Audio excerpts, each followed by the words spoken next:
நாட்டில் சட்டவிரோதமாக வசிக்கும் வங்கதேசத்தினருக்கு எதிரான நடவடிக்கைகளை பல்வேறு மாநில அரசுகள் தொடங்கியுள்ளன. பகல்காம் தீவிரவாத தாக்குதலுக்கு பிறகு உள்நாட்டு பாதுகாப்பு நலனுக்கு முக்கியத்துவம் அளிக்கும் வகையில் பல்வேறு நடவடிக்கைகள் எடுக்கப்பட்டு வருகின்றன. இதன் ஒரு பகுதியாக இந்தியாவில் சட்டவிரோதமாக தங்கியிருக்கும் வெளிநாட்டினரை அடையாளம் கண்டு அவர்களை சொந்த நாட்டுக்கு மத்திய அரசு அனுப்பி வருகிறது. இந்நிலையில் வங்கதேசத்தில் இருந்து ஏராளமானோர் எல்லை வழியாக இந்தியாவுக்குள் ஊடுருவி நாடு முழுவதும் தங்கியிருக்கும் நிலையில் அவர்களை அடையாளம் காணும் பணியை ஒடிசா, மகாராஷ்டிரா, ராஜஸ்தான், அசாம் உள்ளிட்ட பல்வேறு மாநிலங்கள் மேற்கொண்டுள்ளன.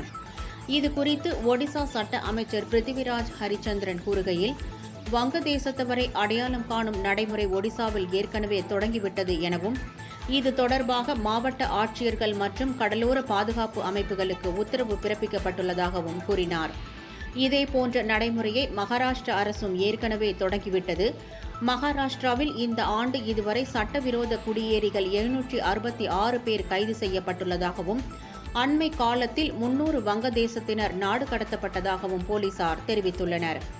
அசாம் முதல்வர் ஹிமந்தா பிஸ்வா சர்மா கூறுகையில், எல்லை தாண்டிய ஊடுருவல் அசாமுக்கு பெரிய பிரச்சனையாக உள்ளதாகவும், அசாமில் தடுப்பு காவல் முகாமில் இருப்பவர்கள் உட்பட நாட்டின் பல்வேறு பகுதிகளில் இருந்து ரோஹிங்கியாக்கள் மற்றும் வங்கதேசத்தினரை மத்திய அரசு நாடு கடத்தி வருகிறது எனவும், இதனால் இப்பிரச்சனையின் தீவிரம் குறைந்து வருவதாகவும் தெரிவித்தார்.